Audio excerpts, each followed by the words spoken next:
Okay, so it's 6 o'clock, so we'll call the proposed property tax levy public hearing into order. Good, what you call meeting into order? So Okay, Aye. so it's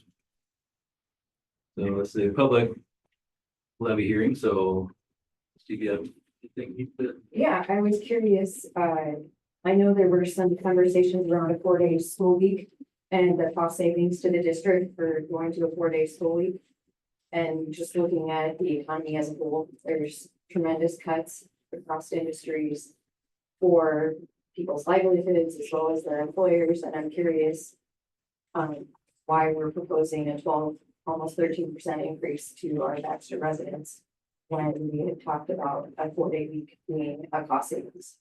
Well, I guess just to speak on the 4-day thing, we can probably talk about the numbers a little more, but the 4-day thing, I think we said all along, it wasn't really the cost savings wasn't our main goal.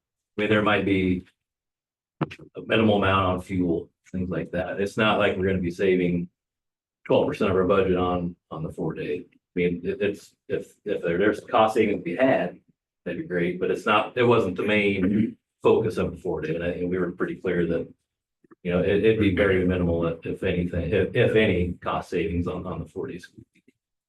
So that's kind of that part. And I guess if Julie wants to talk about the percentages. Yep, so in general, we anticipate that the rate will stay exactly the same as it was last year. But when we propose it, we have to sort of gauge high, because if something were to happen and we needed to raise it, we wouldn't be able to. So we don't know what SSA will come in at because they haven't decided that, so that will bring it down. So it just all depends on where that all ends up. But by the time we get ready to certify, it'll be at the exact same as.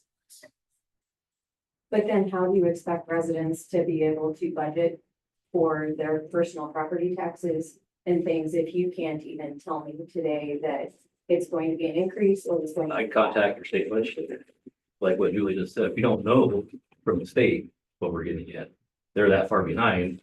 We should know this a year ago, basically, but we don't even know we were trying to certify a budget, but we're waiting from the state house to even know, are we getting 2%, 3%? So, I mean, it's all kind of. Supposed to be set in February. Right, it's all kind of a waiting game, and we're like, I think what we're trying to do here, like Julie said, is we're gonna try to aim to keep it flat, keep it the same. But and we're in the same boat though. We're trying to set a budget, but So have you put an ask out to the community to talk to their local legislators to ask for support for the community as the board? I mean, we've personally contacted, Chris has, personally contacted our state representatives, or local representatives, and say, hey, and we've talked to them back in January, like, hey, last year was April. Can we speed this up a little bit? Oh, yeah, we will. Here we are again. So, I mean, but yes, we have contact, and we've been in contact with them to make sure to try to get this, as same as every other school in the state. Even more so often this year, I feel like we've been in contact with them. So yeah, there's been plenty of communication between us, the school, and the legislators to kind of get the ball rolling here a little bit, so everybody can get on with their business, basically. So you're saying though, from a community standpoint, that you're going to hold a flat budget regardless of the fact that you're actually asking for a 12% increase? That'd be the plan, yes, as long as the state comes through. Can you be more specific on what you mean by the state coming through? Well, like, we don't know what their funding is gonna be. Right, that's why I do. So shouldn't you So we- adjust your overall budget if the state's not able to have the community's budget at X? Shouldn't then the community lower their budget according to what the state's able to, because the state's revenue may be lower? So then the community's revenue may also be lower, and you can't expect that all to fall back on the citizens of the community. So shouldn't it all scale down? We could find a spot to cut, we will. I mean, that's the thing, we're gonna be looking at probably teachers or something like that, because, I mean, for part-time administration right now, and, so I mean, yeah, we would have to figure something out, I guess, but right now, what we're hoping is the state will have their 2%, just on the conversations that have been had, 2% increase? the 2% SSA, yeah. which would then bring it to a flat. Yep. In order for us to break even, we would need 4%. The SSA to be 4%. For us to just break even. Mhm.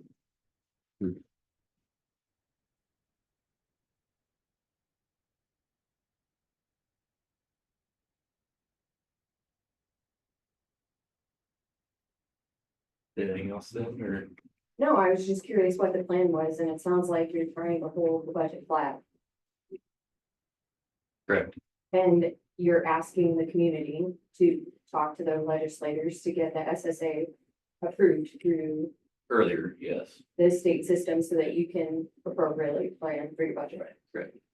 But you want to hold it flat so that the community is not affected because all of the economy is affected right now. Correct.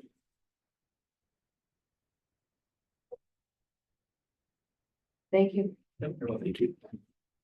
Do you need anything with that? We don't want to listen to it. If there's no other public comment, we'll go ahead and adjourn the public levy hearing. Let's have a motion to adjourn. Second. Favor say aye. Okay. So we can adjourn, we'll move on to the regular meeting. We'll have to order, we have, you change the agenda. We have a motion to approve the agenda. So moved. So that. Fair say aye. Aye. Say no. The consent items.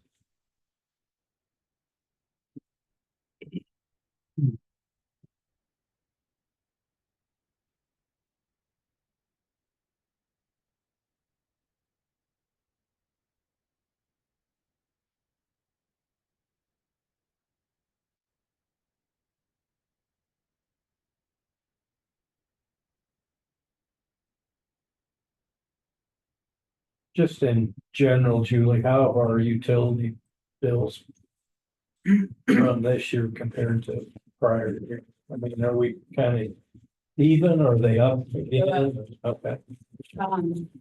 This month alone, compared to this time last year, we're up about 2,500.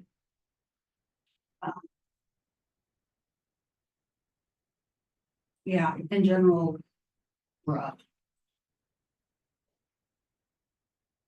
I know you and I have had the conversation. We can explore further if you want to, the Iowa LGRP. Which is for natural gas. It's a program you buy into, basically purchase a premium, you have no natural gas bills, no gas bills show up here. That's funded out of the management account. But really what we would need to do is take a look at where we've been the last couple of years versus what, and that's what they would want. Is that how they gauge Yeah. what our It is. payment And then is? they're gonna give us a premium, right? Right. And this is just gas only. I It would is love gas. it if it was electricity, but it's not. Yeah. And right now our gas runs us about 20,000 a year, which in my mind, it's pretty economical. But we did have them look at it, or I did, I guess.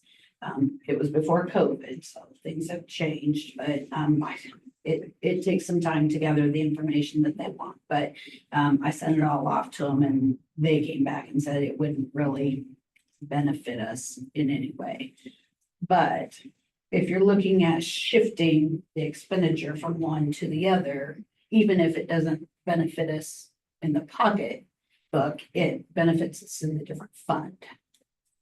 It protects the general fund a little bit more, because, you know, obviously your premium's not gonna be $20,000 and your gas bill's $20,000. Because if it is, the next year, your premium's gonna be $30,000, right? So.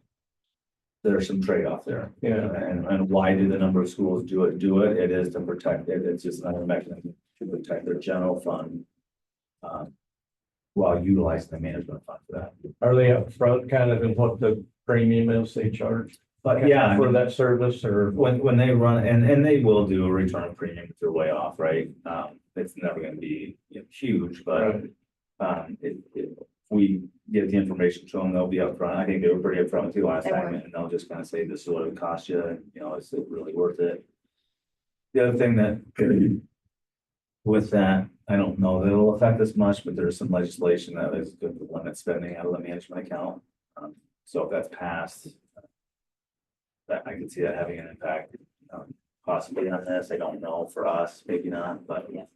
it would be something we'd want to keep an eye on if that was something we explored. So that's simply because schools are using it for, Stocking.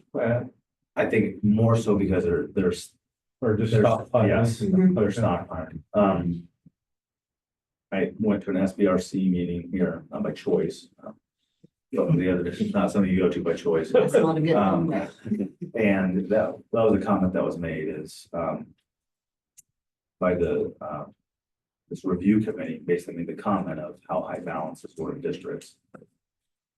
So that's probably one of the reasons why they feel, and some districts certainly are guilty of this, that they are just kind of stockpiling. Because I think It's over such a time, we volatile kind of environment. tried to watch that we don't we do, Right. we, put too much in there. we don't, you know, that impacts them. Like we have like the next year, we plan That's on about what it. we're gonna use and put. Yeah, or we try, you know, if we think they're, if we have the ability for, you know, an early retirement, or we think something like that's coming in the next year or 2 year, rather than have a big spike in 2 years, you know, maybe we just gradually, Yeah, you know, get it ramp it over a up in couple time, years. so you don't see this kind of thing. Right. Do you want to, mention something to them about Johnson Controls and the equipment breakdown? I Yeah. think we've shared that. with them. About that they cover the HVAC, you mean? Yeah, well, there's a couple Couple, topics there Uh-huh. too, I guess, this kind of gets into Preventative the things. facilities thing. Yeah. We have had another company in to look at our control systems, Woodman's. They're based out of Des Moines. It's a company actually using the other district and have had quite a bit of success with. But the other thing is we have equipment breakdown insurance and we had to purchase it, so we had to get a We have to quote get for a it. quote for it, yeah. But we can cover our control systems, the electrical portion at least of our control systems under that. So that's also something else we could look into, to limit expenditures that we're seeing out of our HVAC. So we can get a price quote from Jester. they're the Specialty underwriters- underwriters. Specialty underwriters, yeah. See what that would cost you. So, and again, that's a program paid for out of management. Specialty underwriters is, so. But generally, those are big ticket items, so, we would normally use Save or Pepple for that, you know. We cushion and Save and Pepple that 175,000 for, you know, big breakdowns or whatever, so this would maybe alleviate some of the pressure on those funds. We just have to see what the premium comes back at, so we can potentially do preventative It could be maintenance. fairly economical after the last couple of years, because Yeah. we haven't had a lot. Right. Something Right, that's been. and in-house. preventative maintenance is a thing that we, that they are now offering as well. To cover, Same yeah. situation.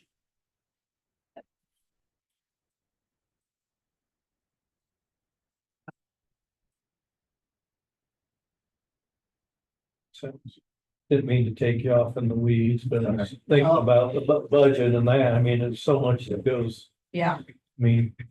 We're thankful to get 2% increase from the state, yet our utility bills are going up 10% a year and Right. everything else is going up. It's just like. Kind of caught in the middle.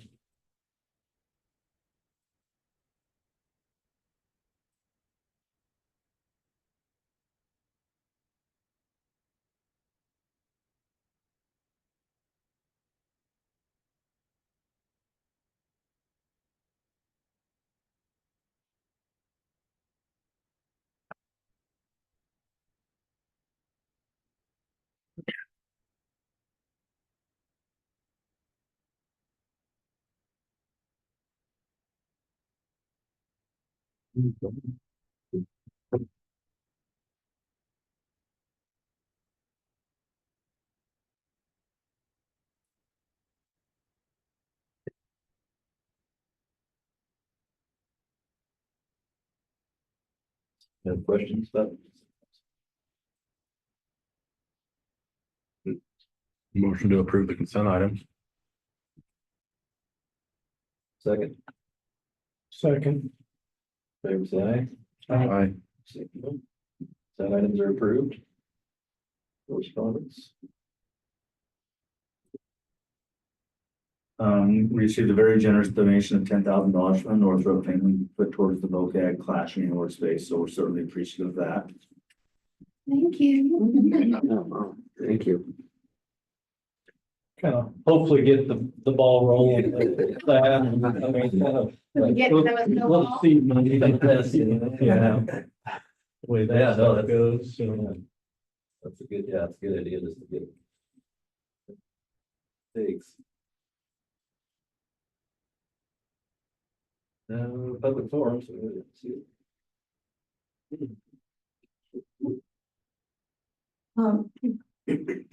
I'll start with a very brief overview because I started attending board meetings in the mid-1980s when my kids started school. But my reason was I had started lobbying for open enrollment legislation, thinking that might influence moving away from memorization and getting standards up and everything. But one of the things I learned working with the various members on education committees and talking to people at the State Department of Education was that the assessments that Iowa was writing for quite a few states in the country at that time worked sort of this way. When 50% of the students in the state could not pass the assessments, the standards were lowered. And they kept doing that until you get to 2002 when No Child Left Behind was passed. And they said, that's one of the aspects that you can't do that. You have to choose a starting point and work your way up to the proficiency levels national that they used, which was set at 60, and states had to choose a starting point. Iowa chose 25, and the feds would not allow it, and they negotiated to 40. Well, we have moved up from there, but we're still not quite up to the national level yet. But the point of mentioning that again is the fact that I teach for one of the universities that uses international standards, which are higher than ours. And every once in a while, you new people may not know this, but the ones that have been around here for a while do, I will bring in the PISA exam results because those are international standards, which don't get quite the breakdown that I can find on the National Assessment for Educational Progress. There's a lot of information on that website, but what I provided to you this time was the 2024 update, because as you know, those aren't annual. And I specifically chose a page that allowed me to show basic skill levels and proficiency skill levels so you could see where Iowa stands. And there's still a lot of work to do. And part of that has to do, of course, with national standards and figuring out the concepts, because as I mentioned more recently in past presentations, concepts are like choosing the right exercises. This happens to be for your brain, but you do it for other parts of your body. You can use the other parts of your body for a whole variety of things. Well, the concepts get applied in a variety of ways too, not only to work experiences, but your life experiences. So they help keep you going. So these become very important. So what I wanted you to see in particular with the information from these latest national assessments was the difference between, for Iowa, for the basic skill levels versus the proficiency, the percentage of students who are at the proficiency skill levels for both reading and math for 4th and 8th grade, because they don't teach all, or they don't assess all of the grades each year. So it's different, but the website has a variety of additional information and facts broken down a lot, including the concepts and various suggested ways to help you get there. And I know Baxter is working on this, but I hadn't provided this information for, well, probably not since you guys and some of the new board members have been here, but as Zach knows, I have provided that from time to time, so you get an idea where I was at. If you pay too much attention to the results of the state assessments, you're going to miss some important aspects, which has to do with being able to effectively assess the quality of the data on which you are basing your decisions.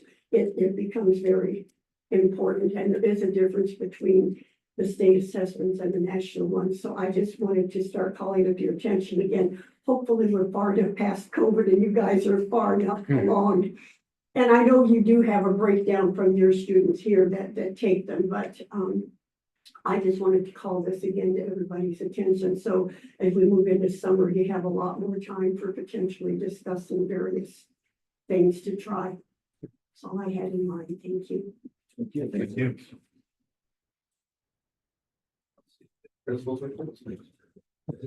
Yeah, I can start. We did have, I was trying to think about, what has happened since the last time we've been here. We did have almost 100% attendance at our parent teacher conferences for elementary for the spring conferences, which is always great. Love to see that our parents are partnering with us and coming in, listening to great things that students are doing and, the things that the teachers are preparing for them. We have done some instructional walks as all staff. So district wide, we've been doing some instructional walks that's been kind of created through Wendy. But Deanna and Dennis have a big part in that. Allowing our teachers to basically get inside of other classrooms, look at great best practices in each of those classrooms, and then be able to collect a little bit of data to see what is occurring on a regular basis in all of our classrooms. So I think our plan is over the next month, we're going to revisit that as an all staff meetings and kind of look at the data and see what it's showing us and seeing how we can move forward with that. So that's been a good adventure for us to get inside of classrooms. Some of the principals get to walk around with those teachers, but it's been a good eye-opening experience for our teachers. I know they appreciate getting into other classrooms and seeing what other people are doing. We started some ISAF prep with that, taking some security trainings and things that we need to do to get ready for that, because that's now under 3 weeks away for elementary, and I think 2 for middle school, high school. Doing some practice tests, making sure our kids know exactly what it's going to look like when they get onto the computer. There's some finicky things that you've got to scroll in certain areas. So I want to make sure that they're ready to take those assessments. Just put them in the best possible position to have success on that. So just making sure that they're ready to go with that. Ms. Messerly is putting on Ag Safety Day next month, April 4th. And I know she's done a great job with that and will continue to do a great job with that. We'll go out to the complex all day, and I'll bust people out, and our kids will have a great time with that. An update that we do now have 30 pre-registered preschool students. So that's kind of where we're at right now, and anticipate that being even a handful more. So just because you have an idea of where we're at with that. And then also some changes, obviously, you guys have seen or maybe been to the new bleachers inside the East Gym. And then obviously just in the last day or so, the sign moving from one side of the school to the other side. And then providing a little bit of electronics to that sign that I think will be good for the future as we prepare to, make some safety changes as far as traffic goes. I think that'll be a piece of that plan too. So. Not a whole lot of things on the secondary end as well. We did not get 100% attendance at conferences, maybe divided by 5. So that's always an ongoing issue, but it's something it does happen. So our family career community leaders of America group, FCCLA, just went and competed in Cedar Rapids the other day. They did have a national qualifying event in a project in entrepreneurship by 3 of our sophomore girls. They planned on coming to the April meeting and kind of giving an overview and presentation of what that's going to look like. So by qualifying for nationals, there's an actual FCCLA event. It's in Orlando, Florida. It is the week or July 5th through the 9th anyway, so a little less than a week. So there's expenses with that kind of thing, but it is a very prestigious honor. We haven't even had an FCCLA group in a handful of years here, to say, for at least that I know of. So just Mrs. Tao bringing that back this year and having somebody qualify for nationals is a pretty big deal. So just there'll be more information forthcoming about that. We have entered the time of the season of school where we're talking about course offerings and master schedule and planning for the future. So Mr. D and I have spent a handful of meetings now with our science group in particular, because we have our science department essentially is Ian Thompson, who's new, Kayla Mason, who's our middle school science teacher, and then also we include our ag teacher in that as well, because she usually has at least 1 or 2 science electives. So looking at making some changes to what we will offer, 6 through 12 for science. So I'll have some more information about that forthcoming, but I'm pretty excited about our new hire in Ian being able to offer, anatomy and physiology for next year. We haven't really been able to focus on that recently. And then also, having some different science electives based on Mrs. Mason's qualifications as well. We're looking at astronomy and possibly even forensic sciences as well. So just a lot of different things that will offer more robust programming for our students in the areas of sciences. But we continue to be more information. Course offering descriptions are being kind of refined, and then we'll come up with our master schedule officially, and then we'll start getting students registered. So it's a big process in the course of the spring, but it's ongoing. ISASP testing is the week of April 15th, so we've been doing practice tests with that. And we met with our senior class just yesterday, and they're overloaded with all the information and things that they have to get done by the time graduation comes around. But they started working on their senior exit interviews this week. So lot happening in the secondary world, but it's going to really amp up and get busier before the school year gets over, to say the least. So that's all I got. With our math teacher Yes. department, will we have a lot of kids that need to now dual credit through like EMAC, like we had with our English?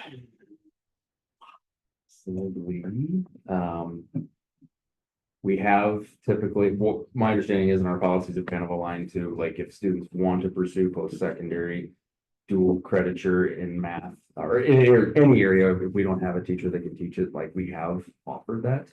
Our new math teacher is excited at the prospect of pursuing additional creditures so that they can teach dual credit classes. But yeah, at this time, like, looking forward to the future, like, we just didn't have anybody that was qualified that applied that could do that for us. So that will be a little bit of a burden, but we've been doing that this year with English.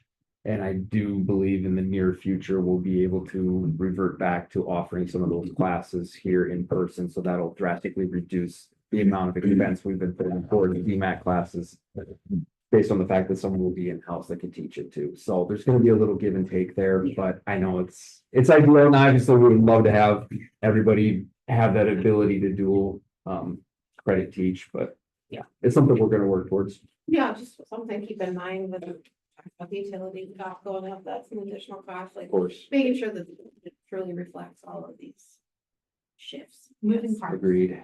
A lot of moving parts. And then when they do the exit interviews, is that in April or May? April 30th, May 1st. So those are the two nights when it's I know Wednesday we tried to stay away from, but Wednesday and Thursday night. I went so much. That's Yeah. interesting, so.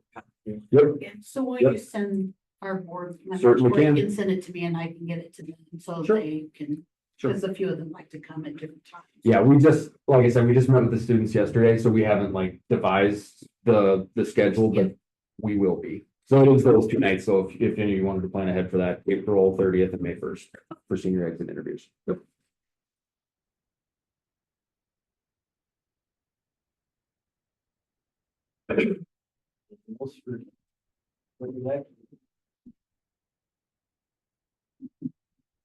Really? SRO. So.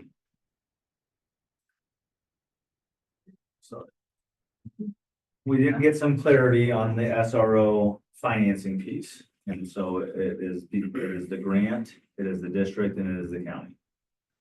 Okay, and with our requirement being what it was initially of the 45,000, starting at 45,000.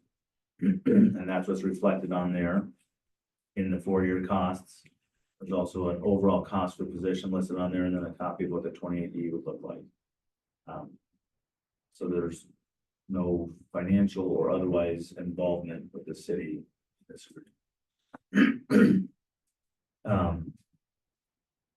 Couple of other notes, I know Corey and I have had conversations and just expressed some concern about what happens years 4, 5, 6 after that to the cost. So I think it's something we're going to want to be cognizant of and aware of, but more importantly, going to need to be proactive about as far as can we find continued grants or. I am fairly confident right now that the bill that increases the operational sharing weighting for an SRO from 2 to 4 has been sent to the Senate. It's passed the Senate subcommittee. So really, there's 2 steps, and it's flown through everything it's gone through. That's why I'm optimistic. It will go to the Senate floor, and then it'll go to the governor to sign. It's just one of those, it would be really surprised if it doesn't make its way through. That will help. That'll generate about $32,000 for us from the operational sharing piece, obviously, which helps offset that cost. But at the end of the day, I think the overall concern is making sure this is something that we can sustain over time, right? We can reapply for the grant that we received. That is possible. The only clarification I would need is, can we reapply and try to get the 100% like that we didn't get this time? And maybe that's a possibility, but I know they said we can reapply for the grant. And the county would help us through that Yes, the process. county actually is the one who does it. On our behalf. Yeah, Okay. and so when we did it originally, they did it on our behalf. I had to write a letter for them. Sure. and- But after the year 4, it's not just solely dumped on us. They kind of help see us Correct. through the process. Yes. Okay. And there could be, there's more legislation that's been proposed. This may be another reason they're looking at capping the management. There's legislation that would allow you to use management funds for safety and security purposes. I don't know, based on the language of that, if an SRO would be included under there, but it's possible. It's sort of like a third-party vendor kind of because they would still be employed by Sure. the sheriff, Just county. even on year 4, right? Or would they come under Correct. us then? No, my understanding is. They would still be employed, employed, yes. yeah, so they would use them when we weren't using them. So I think it would still be a third-party environment. And this, So the it was a little bit extension, different than like a payroll. Okay. and the extension part of this is gonna be new for them. They're actually going through it for the first time right now with Lindo Soli. The grant extension. Right. Okay. And the agreement between the school and for them, the city, and the county. So So the there's- city is included into theirs. There's the different beast in what we're looking. It is right now. But But theirs that's was not to say- 100% funded with the Correct. grant, Okay. so we Which don't is know not what to they'll say- do next. You know, over time, and maybe over time it is a 3. Maybe we are working with the city over time. I don't know what that, Right. it's just what we can make sure that we can sustain.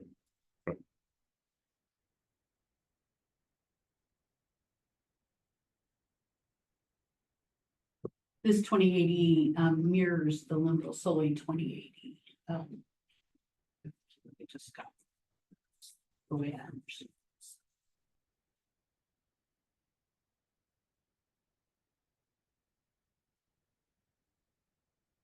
And then 4 years later. Yeah. Costs. That's what Mr. Peterson and I really were wanting is just exactly what was going to happen when and in writing, not just verbally.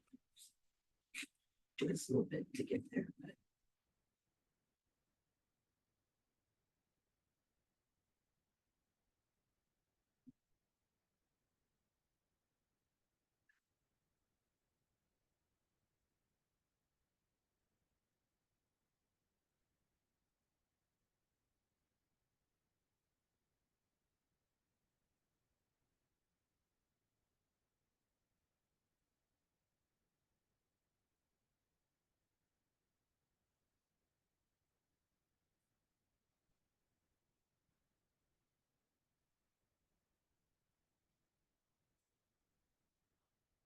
So nothing has changed from it, like nothing's really changed from what we included in the budget numbers we've already gone through. Yeah, well, nothing's changed, kind of come full circle with this thing, really. I mean, That's Thursday. Way down here. So as of our budget, like what we've discussed for numbers for budget. It actually, it'll be less. Okay. Because remember when we projected in that CFPM model, we used 60 60. just to. Gotcha, that's right.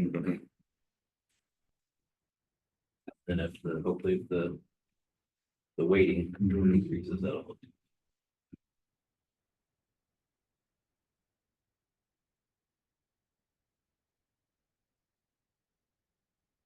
Yeah, I think it's cost, but I think it's probably something that need, not necessarily need, but nice to have from a safety and security standpoint. Put a lot of minds at ease. Yeah. I think you're gonna see more of it, right, because they Right. keep bringing up waiting, funding and those types of things, and we kind of be out in the front for schools our size, for I mean, the fact that it's the forefront. here in black and white. Yeah. I don't think there's any more surprises, right? No, that's what. This is, I mean, yeah, I know that's what you guys were battling for a while, so I mean, this is. Really what we wanted. Right, Yes, I don't so, know. Kind of been bogged down in the numbers so much, if you had an idea of when they would get this actually hired. Yeah, I mean, that would be. This is that supposed to would be take the next effect July conversation. 1. Right. So. I think they're kind of in the process of it. It seemed like last fall, it's like, okay, spring, if, Right. then that was. So as of yesterday, I still hadn't had, was it yesterday or the day before maybe? I still didn't have a 2080. You were on that email. So I said, my board's meeting this week. I really want to get this in front of them. I said, but I understand if not, we can just table it till next month. And it wasn't 5 minutes and I had a 2080. I think. I think The they're, dates and I hours. think they're ready to move forward in their process and they're just waiting. because if I remember right, when he was here, there were a couple of those training, did he mention Council Bluffs getting, is it certified or is it the Yeah. academy, whatever? Yeah, There were a couple of different and I dates just he threw saw, out there about getting them. I just saw that the former SRO that was at Limbo Solely was promoted. So he left Limbo Solely and they just got their new SRO. And one- Ready, so I would have. One of the comments he did make when he was here that night is, Yes.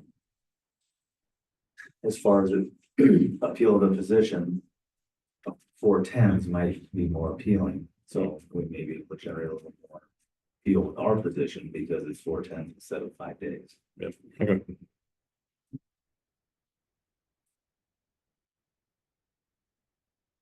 I think I read there too. If there's a big event, just say Friday night football games or basketball Yeah. games, you can alternate the schedule a little bit. Yeah. Things that we know, maybe certain opponents that we know. At once.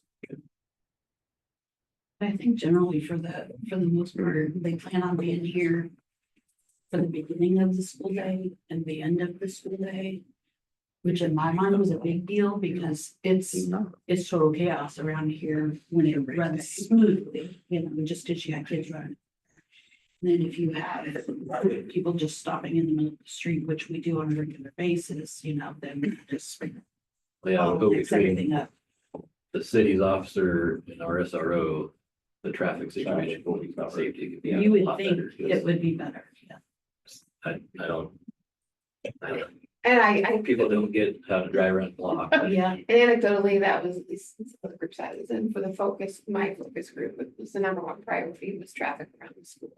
And getting some help and figuring out what that should look like. yeah. I remember when Natalie was here talking about that, what the safest ways are about doing that. So I was interested in hearing. So if they can help with implementing a plan or coming up with a plan, that'd be great for next year. But also physically being. And yes, and then yes, there need to be actually To enforce it. enforcing it. If we just have somebody to enforce it.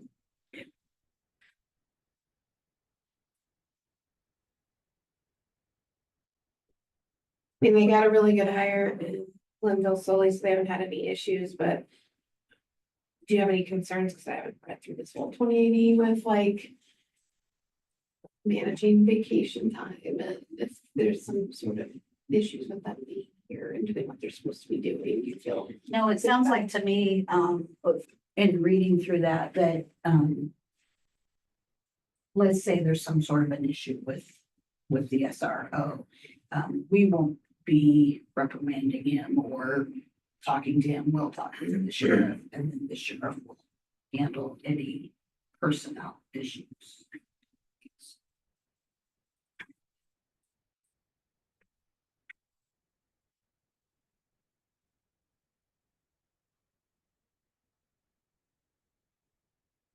And if they leave, they will replace them in a timely manner, or do we get money off?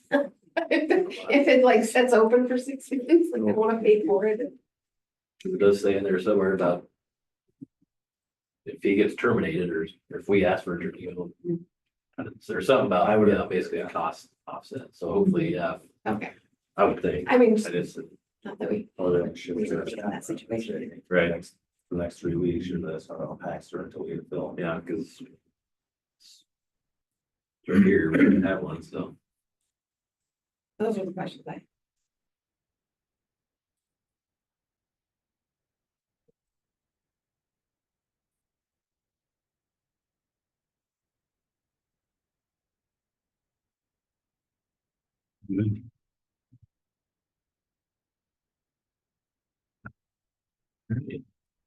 Take a motion to approve the 2080 agreement with Jasper County Sheriff's Office for the reserve position here at Baxter. Second? Fair to say, Aye. say no. He's been approved. Here.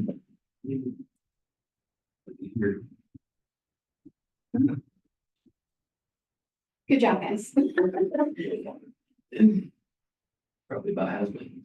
I think it has, I think it was April. All right, move on to the audit. Just keeps getting better, doesn't it? You want me to handle it? Yeah. Okay. Well, I'll speak to it, but I'll let you go first. Okay. This is just some light reading for you folks.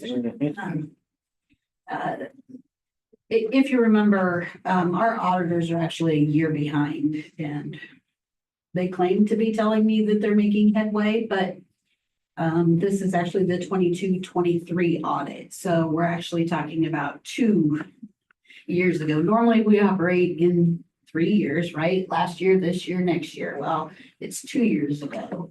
So it was really, I should say that.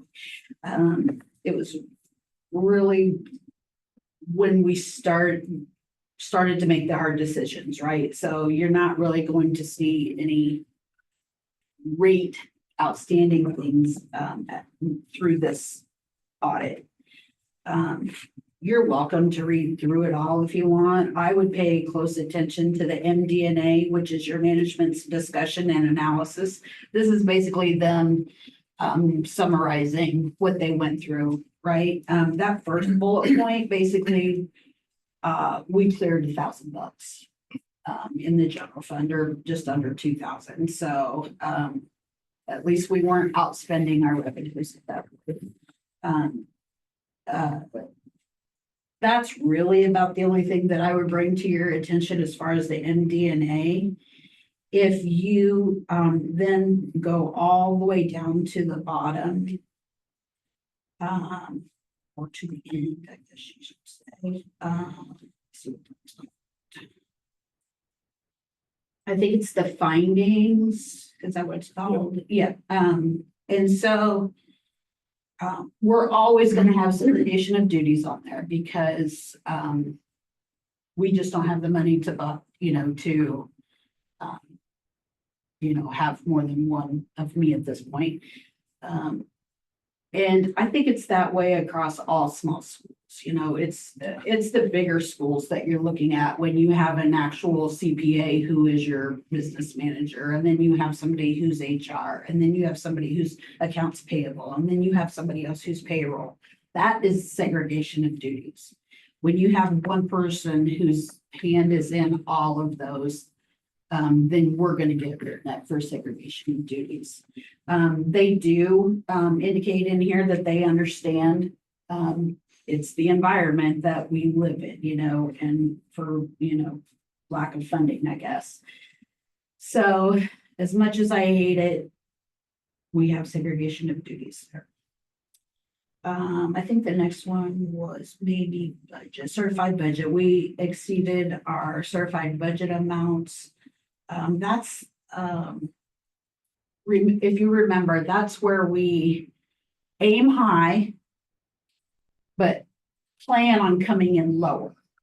But because of the budget reductions not necessarily going into effect in this year, we weren't hitting the lower yet. We were still kind of high. So that's when you do an amendment or whatever, and they're just saying we didn't do it. I think those were the only, were those the two? I think those were the two. So overall, it was good. It's a good one. It was, and just so you know, I just finished the 23-24 audit right before break, when they're doing their field work. So, because they don't do it on site anymore, it's all, what happens is they send me a Google, well, I upload it to the Google Drive. I don't know, 5 or 6 pages worth of documents. And then they still designate a certain day for our audit. And so then when that day comes, I just don't plan anything happening on my end. And they have about 6 people working on those documents, plus to keep the element of surprise there. Then even throughout that day, they're saying, okay, pull this for me, pull this for me, pull this for me, and scan it and send it to me. And when you have 5 or 6 of them hitting you with all of that, it's kind of stressful. And so I just got finished with that. It was actually a couple of days. It took a little longer than what I was hoping for, but so now it'll go to the writing portion of it, and it'll still probably be about another year before we see the 23-24 audit. So that's it.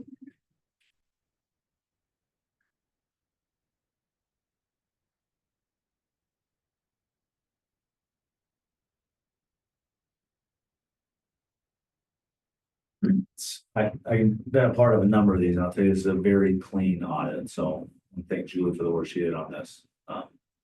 Even the suggestions being very small compared to what I've seen. So.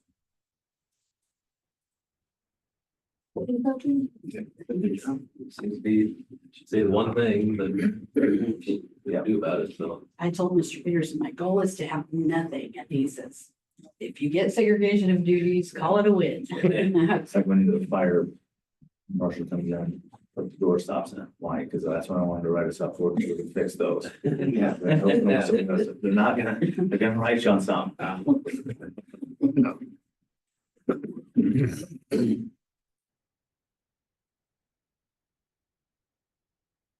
We have a motion to approve the 22, 23.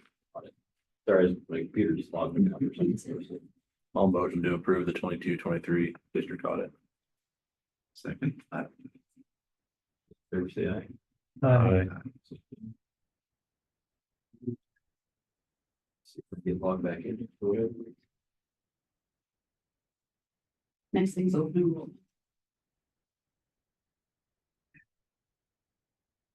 Okay.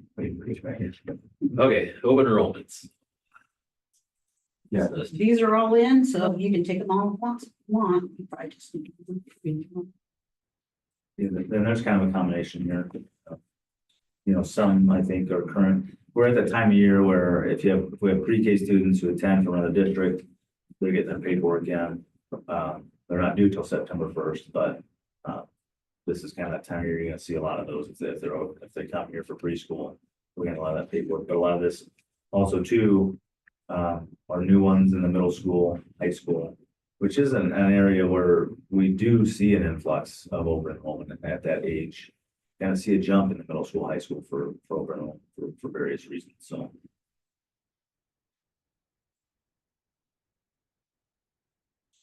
We need a brief one or just those that we have 1, 2, 6, 7.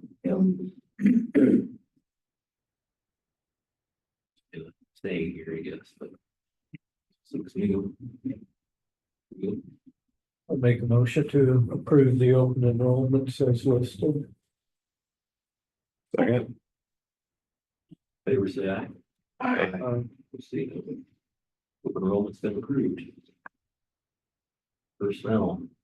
Take them in thirds, like great. Okay. Resignations, there's 3, Fran DeVore, secondary math and cheer sponsor, Ed Wilson, a secondary special ed teacher, and Zach Castleman, is head high school boys basketball coach.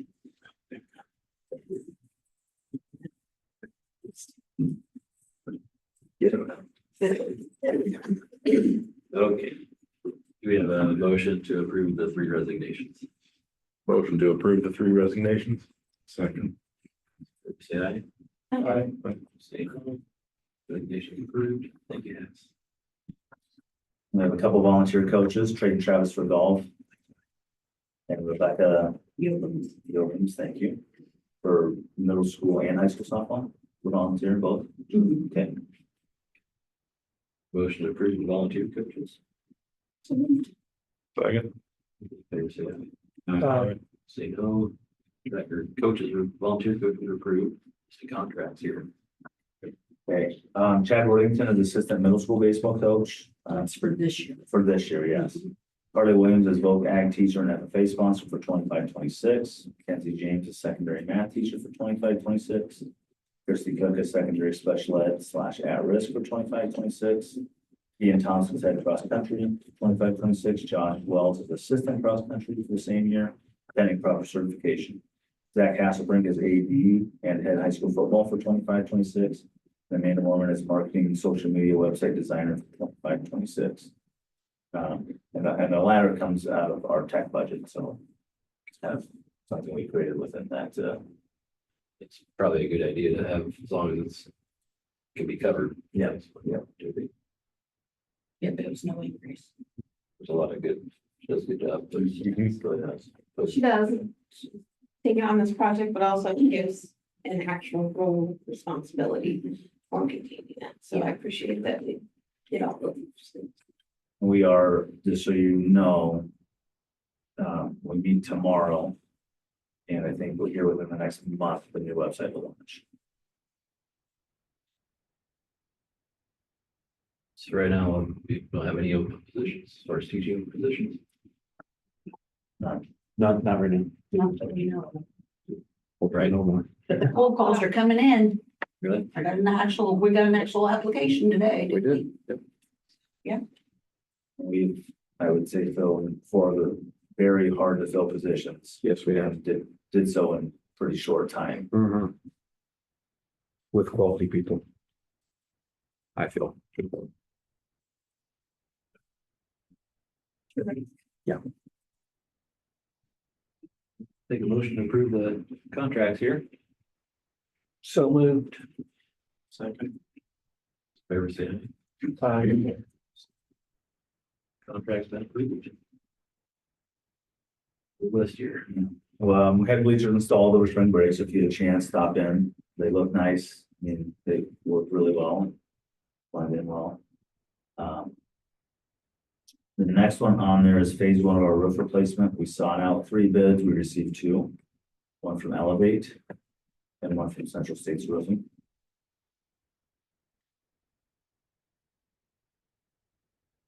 Have we used either one of those before? Elevate does, has done some smaller jobs already for us. They do our inspection annually. But they were our company. Yeah, What were they before Elevate?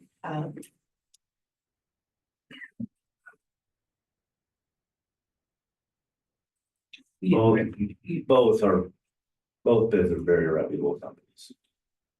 The other company, was, Central States was one of the companies who worked on the new building, on the new addition. That's where I got that contact. So we've had experience With with both. both.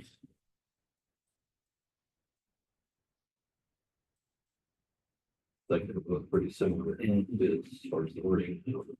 Mhm. Yeah, About, but and we were pretty, Yeah, our spec sheet was pretty specific, so they knew. yeah, and I had a question. We clarified a And couple we of things, clarified it, so, and so we felt like we were matching apples to apples with what you see.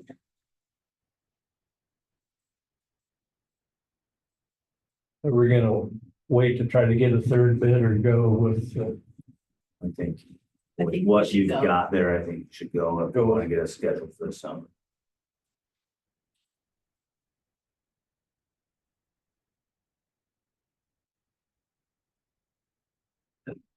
Looked like Central States was about 5,000 cheaper, 27 changed to 22.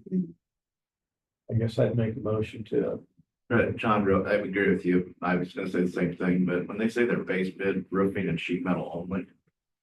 Like, there's labor in that too. Yes. Yes, we Yes, clarified that. yes. I pull your hand. Good job. I'd accept the bid of Central States roofing, it's a bid. I'll second. Mhm. Favor, say aye for Steve's roofing. Aye. Say no. One school bus bid there.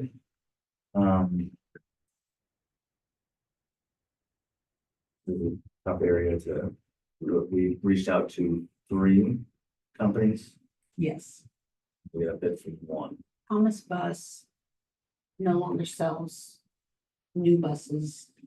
It's international. Ohio. Roberta, and we had, And they, American. O'Halloran, American. American Bus Sales. O'Halloran wouldn't give us a bid. Which is it still an hour or just try this now? It's Trivista.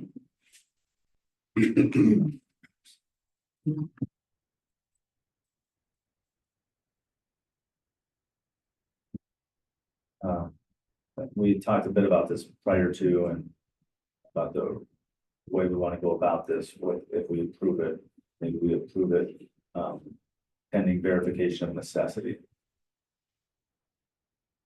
We have had some conversation with Kevin earlier You know, could we- that yes, we needed it, but Could we do without a bus purchase right now?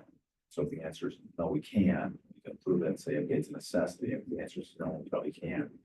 I think maybe we shelve this to see what availability looks like 6 months from now. Yeah. I mean, if it's an option. I guess I feel better about that option that. Well, we only got basically 3 bus ramps, you know, versus we, yeah, up until a couple of years ago, we had 4. So to me, we've got kind of a spare bus already that, The only concern we have is the turnaround time on these things. yeah, We need to know it's a necessity, basically 12 months before it's a necessity, right? That's the hard part, so. I would want to have more conversation with Kevin. Specifically on this, so we can approve under that. With that clause that, you know, we determine that this is not a necessity at this point in time and. Or we can, I don't know. This bid is good for how much longer? 2 days. We can just table it, let's say. It's just such a volatile environment, Yeah. he said. They don't in stock any of their parts or buses or anything anymore because it's just too volatile. So they can't even guarantee a bid for, in fact, he just called me and said, if you can get it in before April 1st, then otherwise there's gonna be another $2,500 on top of it if you can't get it in before April 1st. So. So if you kick it another 6 months down the road, Well, it's hard to say though, too, right? Because a lot of this is dependent upon global economic factors as well. Mhm. so in 6 months from now, can that 2,500 be 5,000. 7,500? Yeah. Or could it be less? You know, I don't know, That's the thing. right? Or 6 months from now is a new bus 2 years out. Because the one guy at Hoagland told me fall of 25, but other people in the business have told me that it's more like fall of 26. So we're really talking about 18 months if the other people are right, of a gas bus. And you won't, never want to rely on this. I think if we did get in a bind, we do have a sharing agreement with the transportation director position. It's not unheard of to borrow a bus if you were in a serious bind from something like that. Obviously, it's not something we want to rely on. Right.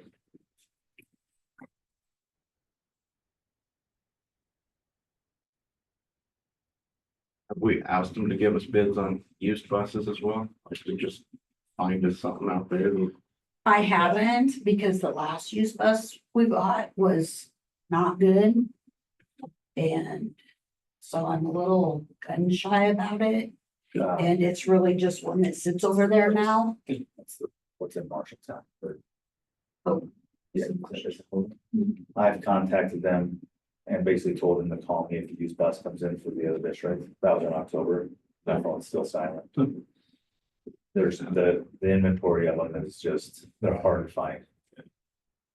Seems like you either buy a new bus or the used buses or the $1,500 specials. They're the when they're ones, used the up. ones where we're probably gonna get rid of. Yeah, There's very few in between, you know, it'd be like Oh, they're hanging on to them. 3 or 4 years old or something. Hanging on to them for this reason, right?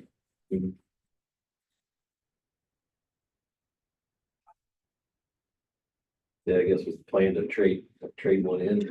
yeah. I didn't ask him about the trade or anything like that. Because I don't know that, I just want one of those buses gone. Yeah. And so I don't know that a sealed bid would get us a better price, even if it's just for the tires. That's what McLeese does for us a lot of times. They'll get them just for the tires that are on them. I think it was 061, wasn't it, House, that we were gonna? Yep, she's a beaut. I have done a seal bid process on a used bus before. And it brought in significantly more than we could have got through the trading and scrapping it. So have you ever dealt with an auction before? Like. Not, I mean, we people have, out I have, there, and You the, know, there's those Ritchie Brothers yards that you see up in Minnesota. You got those online auction companies, Purple Wave, stuff like that. Yeah. Where you post it Proximate. on your facility. I mean, those internet auctions, you can. Cause they don't know who's calling out, you know what I'm saying? I mean, I don't know if that's a possibility too. Where. Throw it in an auction, see what it gives, if we're not gonna go forward with a new bus, if you want one gone. yeah, I mean, we did it all, or did it when we tried with the company, so. I have no problem throwing it on there. Right. Facebook Marketplace. Somebody might want to tailgate bus, I mean, you know. So that one bus just kind of sits there. So we don't even worry about that. It's like, nobody's taking that unless they don't have. That's the if it's- 06. Yeah, Yeah, we yeah, got it's between that and walking, they might think about it. 3 route buses. So what I can take out to the complex. And two, Or- and I think we got 5 decent buses.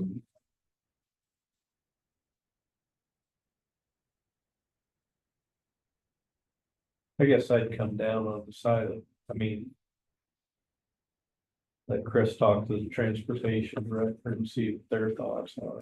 That, I mean, I'm kind of on both sides because I remember when I first got on the board, we went a long time without purchasing any, and then all of a sudden we end up with like 3 buses that are worn out and we have to buy every year, you know, the next 3 years, a new one every year, and that gets pretty hard. So you don't want to get too far behind in that Yeah, but- cycle, but yeah, same if we've got stuff that's gonna cover us right now, maybe yeah, and we have pushed it off.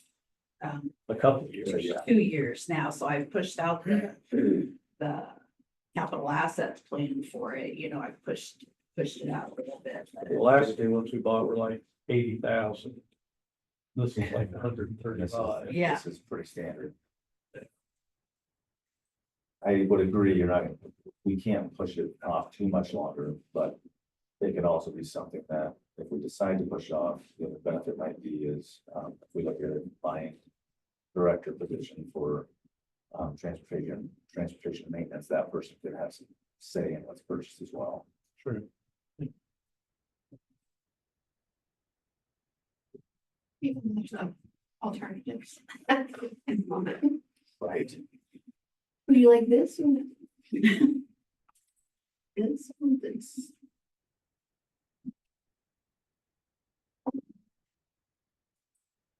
What do you think, Oh, sorry.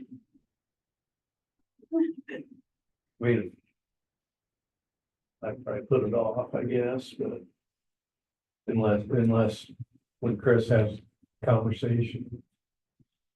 transportation director, and they say that we need more, but I mean, yes, he's been saying that we don't. Or that we can wait 6 months. Say maybe by then we get some more bids too. Probably not. Just keep reaching out if somebody, Maybe be effective, just table it for now. Yeah. In the meantime, we'll maybe have a new transportation director. Does it really, Have that- because I guess honestly, with the bid that's there, John, if we're gonna do anything with it, it's gotta be within the next 48 hours. Right. So I think that's probably fair. I'll make a motion to table the bus bids.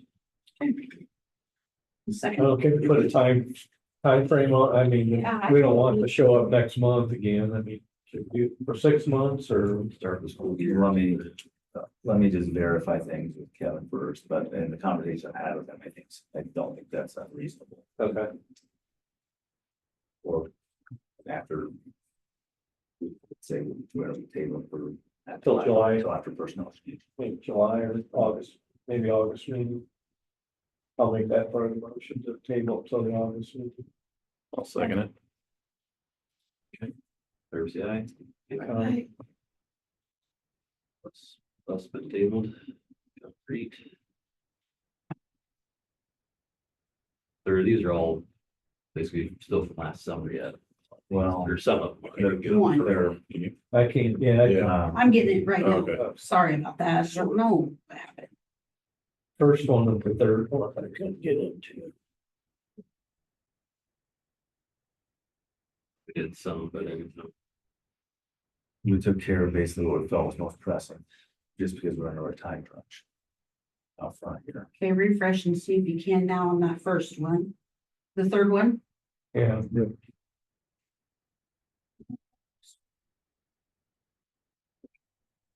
You can. I thought, I opened it up earlier.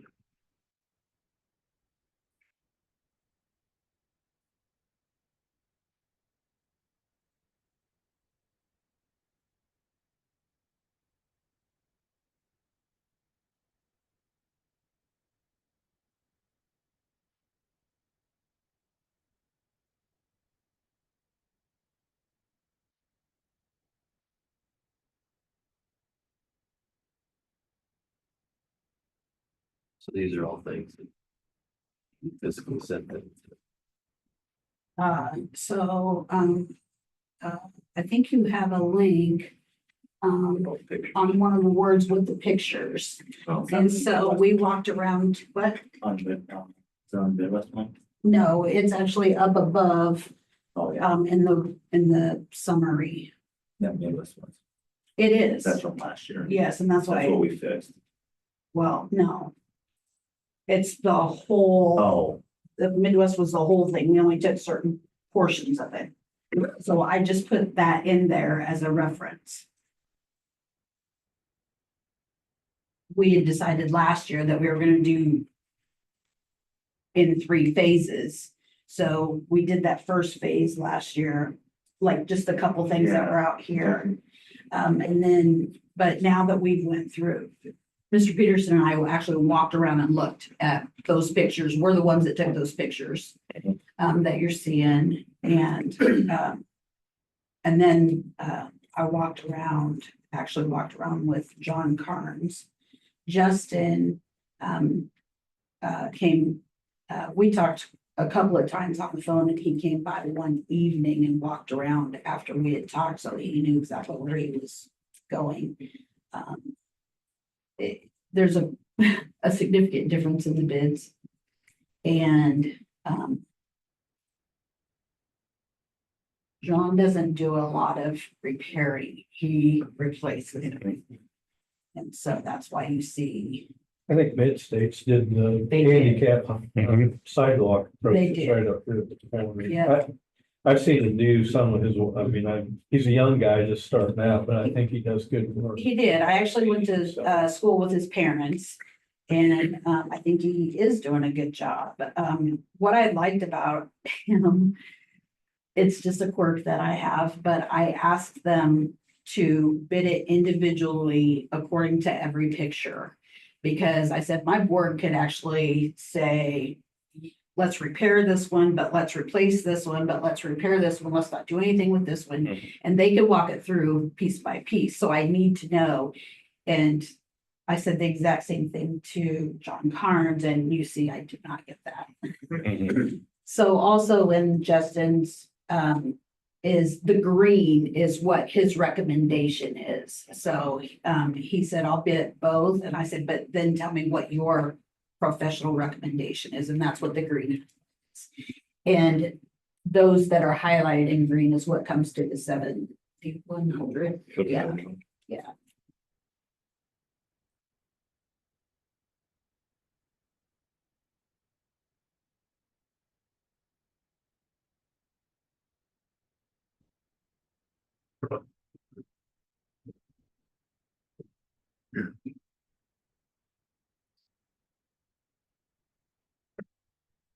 Justin actually asked me, how soon they could start, and, I said that, you know, that I would have, you would be looking at them tonight, but just given the nature where they are and everything, I feel like it probably needs to wait till after school. So just where they all are, they're not really out of the way. Right.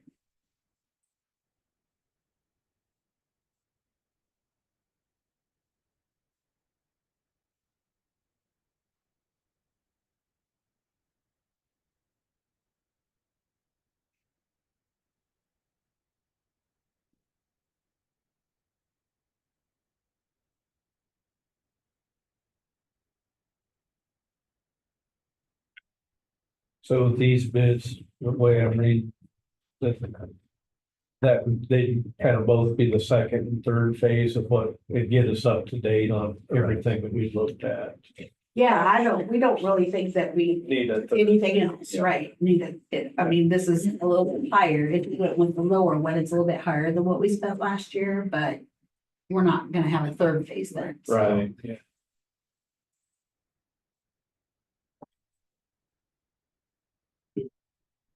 I make a motion, we accept the low bid from Mid-State Solutions to do the concrete repair work, replacement as per his bid.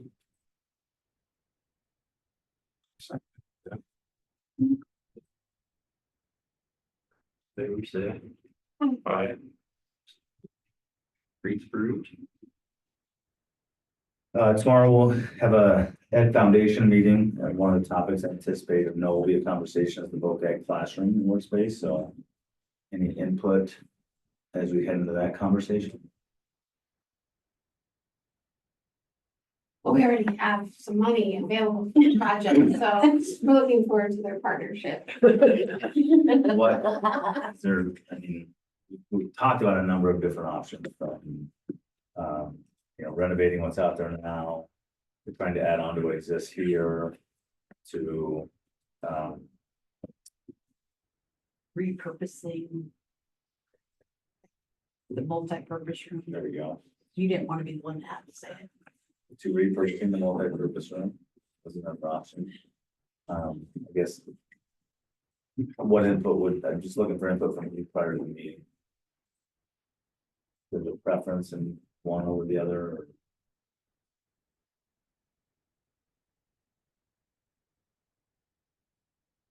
there's gonna be quite a variance in cost on those three things. I have to say that right now. Ideally, I'd like to see a new room built over here on, but financially, I don't know, I don't think that probably makes sense.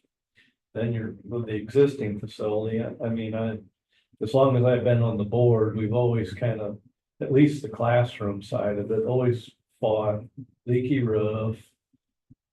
Doors, I mean, it's kind of used up. I think. Critters. So- Critters. Don't get me Lots of started. critters. Don't get us So started. yeah, just kind of my general thoughts on it. So. I think Torch really would love to just, I mentioned this before, but at least explore the option of that multi-purpose room. Like, understand if that puts us in a financially better place using that. And because I think in all fairness, I stepped in there once last year on a tour, so I mean, I'm going off the long-term memory of if that space is what I kind of remember it being, and if it can be what I think it can be. And I think we've mentioned that can we still use some of that ag room, not the classroom side, but the other part? Can some of what's being used in the multi-purpose room get moved over to there so that we're not? I think it could actually be the classroom side of it, and because I think that wall, I was talking to John about this, I think it's a temporary wall. You know, that it sort of looks like over there towards the south side, you know, and there's that little horticulture area there. Yeah. I think we could actually take out that. But then I don't But I know don't if the know if dimensions that are building to me is like, the classroom part of that's the worst part. worst part of it. It's just kind of. And not that the shop side is. It's a lot older building, but I think probably a lot more structure to it. And the equipment that gets housed, be expensive to replace, right? Like the mats, if they get leaked on or get chewed up. Right? I'm just Yeah, throwing but it it's out there. not cheap.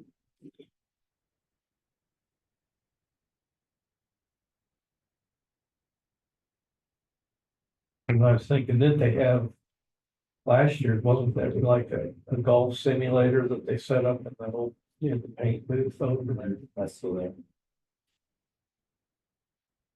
I don't know how that works out, but I mean, it apparently works. There'd be more square footage of area in that for wrestling. Have both in there at the same time. Are you thinking about finishing it at all or no? Well, like, yeah, it'll need work for Some sure. cleanup and Yeah.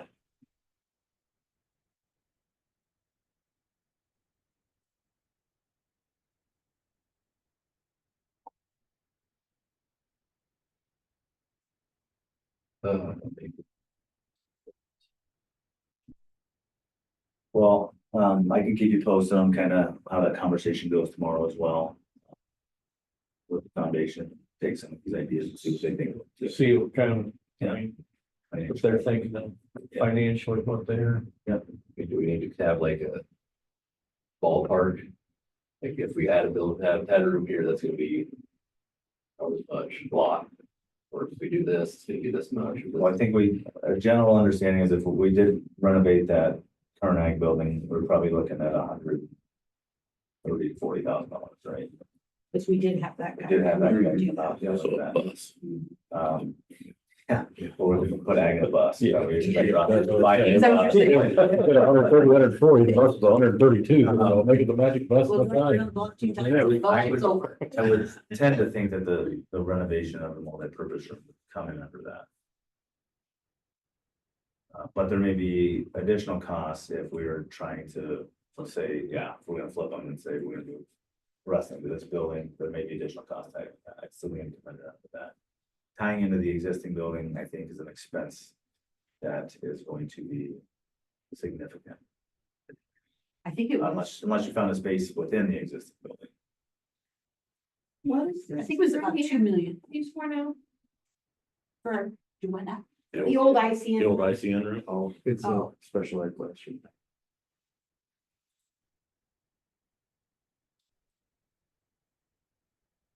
I can get their thoughts too and bring it back. Back together.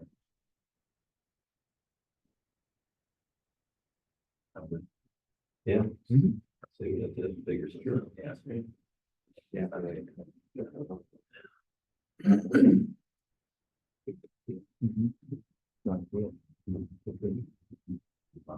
Yeah. So one of the things I have on here is the activity fund and there's a link to the fund history and ending balance there. This was something that you guys had asked for on an annual, or I can't remember. Anyway, a while back. And so this just gives you an idea. This does not include any salaries or anything like that because that's general fund. But at some point, just a little bit behind in my work. that I intend to get you, like Mr. Peterson had requested, sort of a per athlete cost in those, and so I can get that done if I just have a little bit of time. I think really, and you correct me if I'm wrong in this, over the past 2 years, it's been about break even, maybe a loss of 500 to 1,000. Just, I want us to start thinking about what are ways that, I mean, we gotta look at one of two things. What can we do to generate more revenue into that fund? Do we need to look at, some sort of a larger fundraiser from the activity side without infringing upon what the boosters and other groups are doing? Or in the back end, do we need to look at our programs and reevaluate our programs and say, we have this number, should we be sharing this program?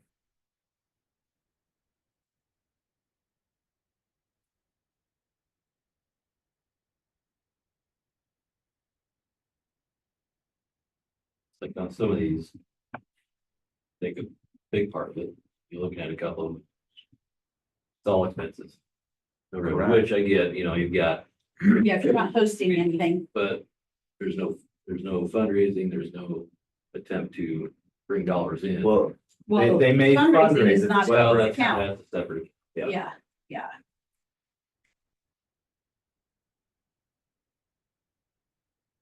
This, the expenditures here are really nothing frivolous. I mean, Supplies. it's supplies. Exactly. Yeah.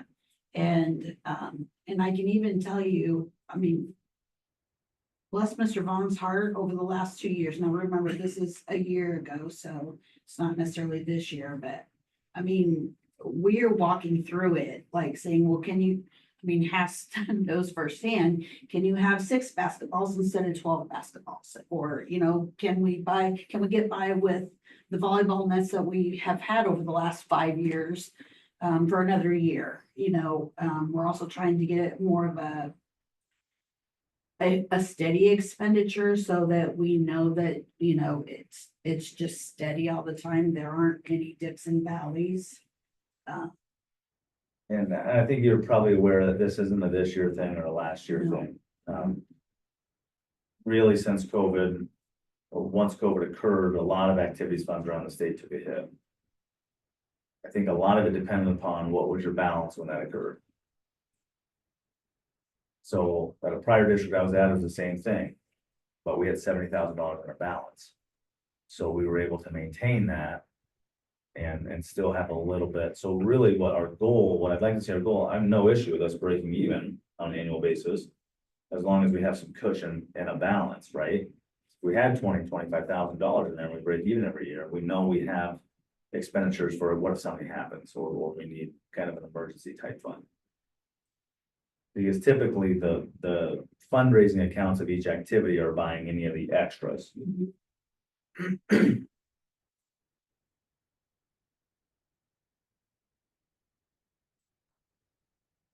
Man,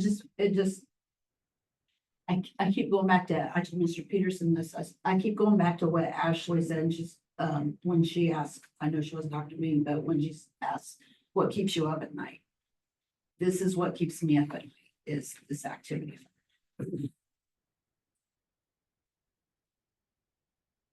Well, that stinks, sorry. And the activity fund is a subset of the general fund, No, it's completely separate. so It's its own fund, its own, so it cannot go negative. It cannot. got it. That's, but you can't put fundraiser money into it, There is fundraiser monies in it that we're just are, not seeing it here. you're not seeing it here because it's not ours to It's spend. per activity. It's per That activity, club or and team. it's the coaches who are fundraising, and they have earmarked those funds for things that they want. It's not to say that we couldn't hold an activities fundraiser. Well, I'm just looking at, for example, the dance team balance. It doesn't show any revenue, but they So- have a spring show, they So- bring in income. That one's a So little if you newer. remember, that's a little bit of an anomaly. We have if you remember, we had this discussion earlier that we're going to bring them up into under our umbrella, right? And so then, once that happens, that begins July 1st. So then we will start Yeah. to get those revenues from those spring shows. Correct. But then we're also going to be incurring their expenses. In addition to just these, the previous superintendent agreed to, I can't remember what's on there, but either 1 or 2 entry fees and 1 set of uniforms, even though we're not seeing any.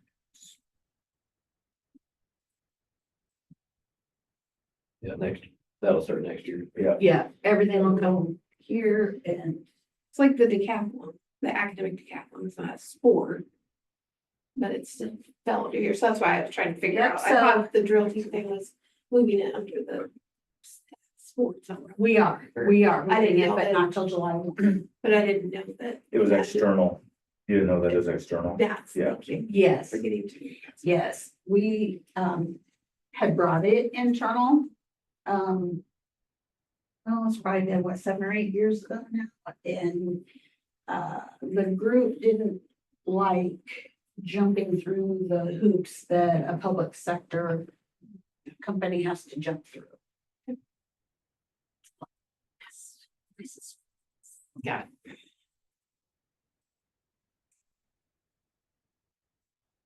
So even though we're paying for the coaching for it and a set of uniforms and entry fees.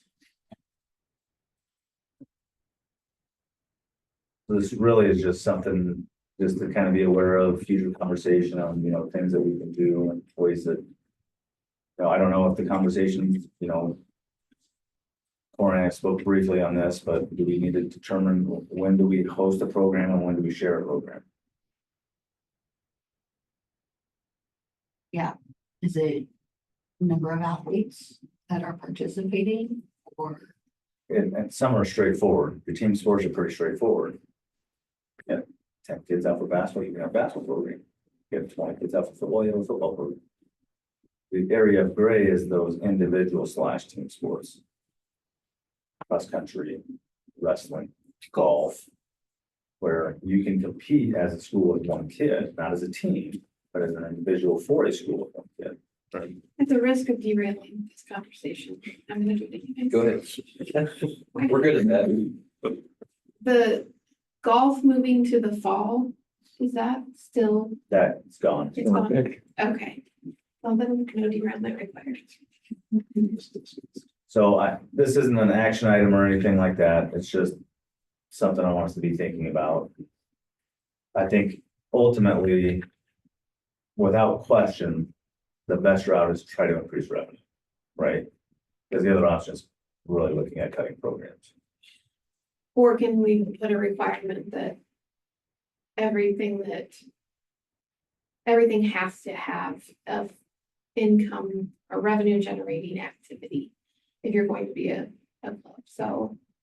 But I don't, the only problem is if they have one, it's going into their fundraising account, not into I mean, this. like, post cross country Oh. or something like that, or Yes, or, Revenue generating for the activity For the fund district. specifically. yes, for it specifically.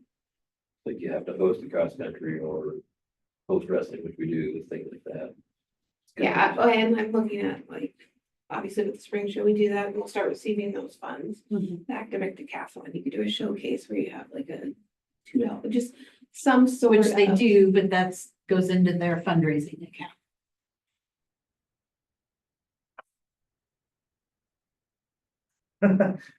Just food for thought for tonight.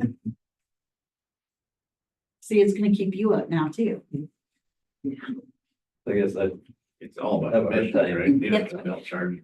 understanding or figuring out how the dollars move, like, see the, like, all the end of year awards, the boosters covers a lot, is that, so had, if you take the boosters money out, we have to, and that activity has to fund that itself, that's gonna really, Well, the boosters funds are in there.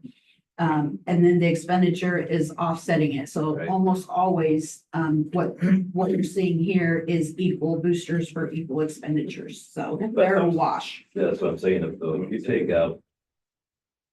Say that booster's money coming in, which that's that expenditure. That's really gonna draw Yes. down that We'd activity. be in really bad shape. Yes, yes. Uniforms for, obviously, but.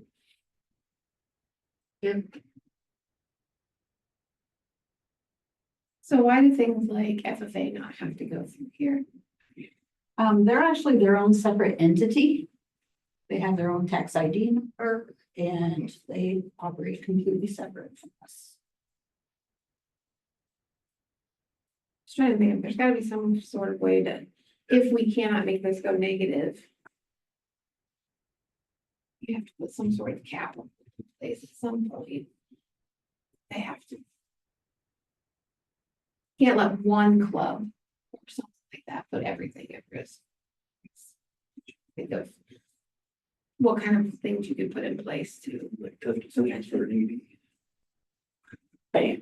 next meeting, can you just have that? focus Again, I on- think what we're doing right now and breaking even, it's not horrible. The problem is there's just no balance there to begin with, right?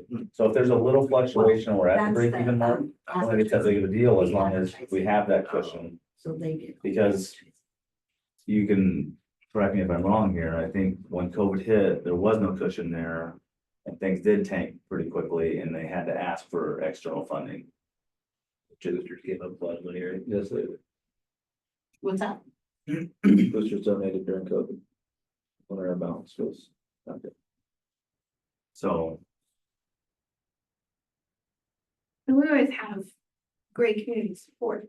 It's just, I want to make sure some of those smaller activities that the kids or people are taking it seriously and understanding that there is real expense there.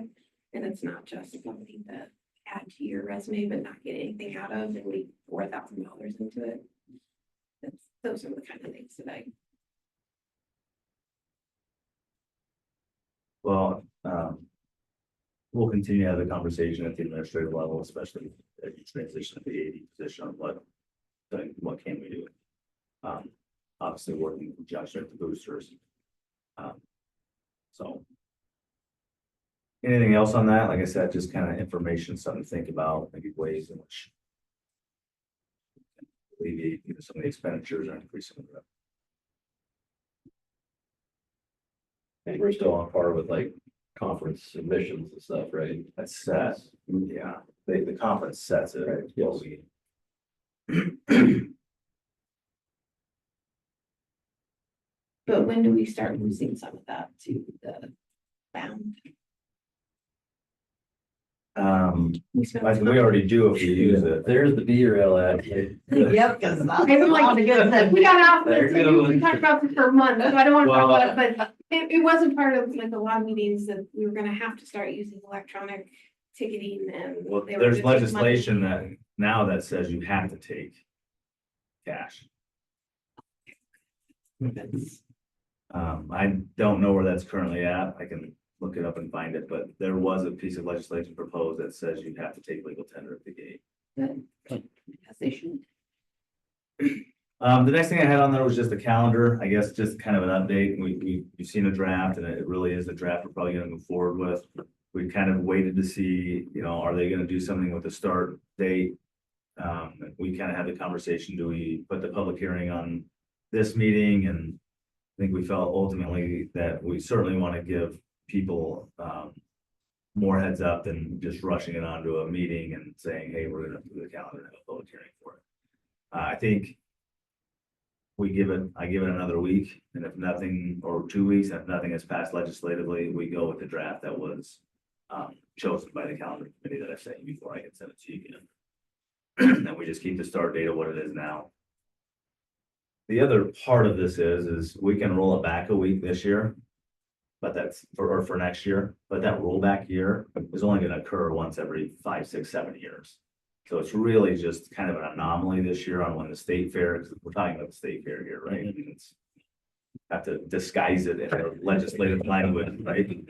When I don't know why they hide behind it. Just think it happens in Des Yeah, Moines in the just say middle it. of August. Just come out and say it, right? And so this is just happens to be one of those years where there's a gap week between the end of the state fair and August 25th, because August 25th is the hard and fast date that the legislature determined when they changed the start date a few years back. So we're not gonna have this conversation or wiggle room often. It's just, this is one of the years it does. Thoughts on that?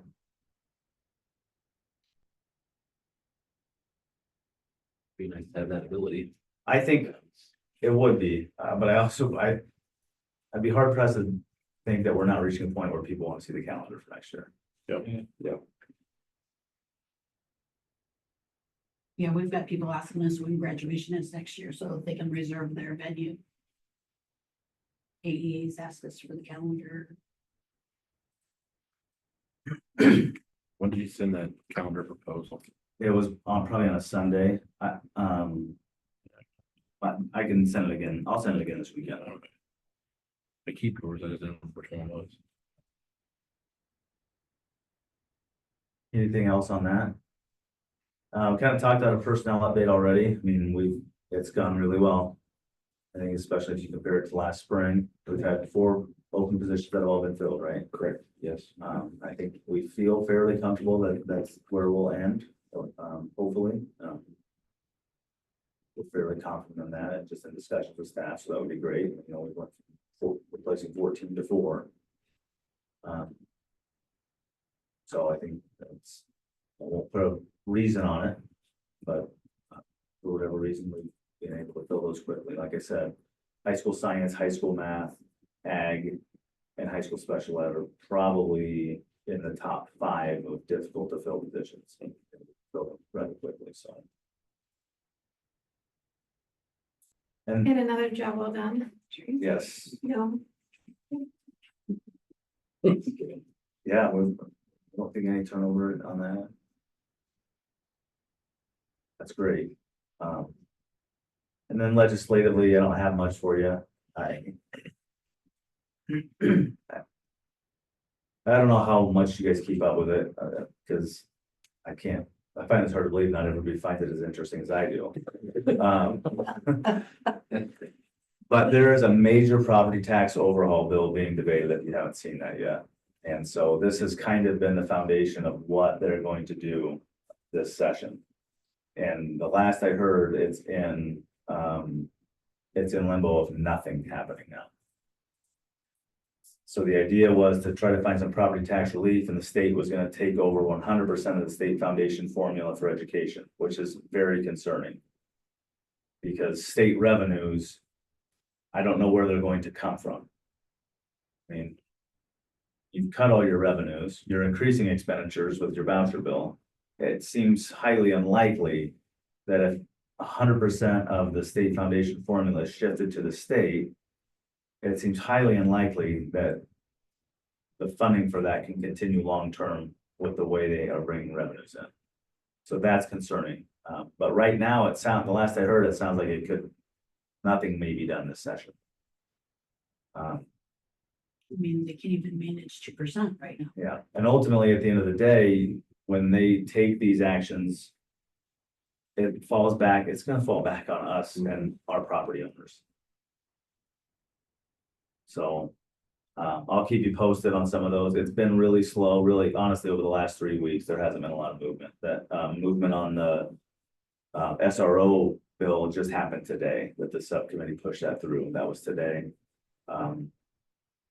So I'll keep you posted as it comes in. I'm in pretty constant contact through text message with John Dunwell. He'll send me updates, ask for input on certain things, so. When he has information, he shares it, so he's done a nice job with that. Any questions legislatively?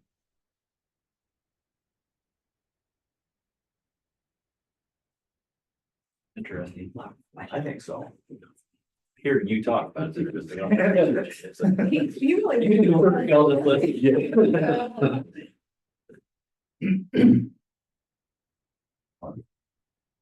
Anything else from anybody? Take motion adjourned. So moved. Second. Nice. Say aye. Aye. Say no. Guys always same things all the time.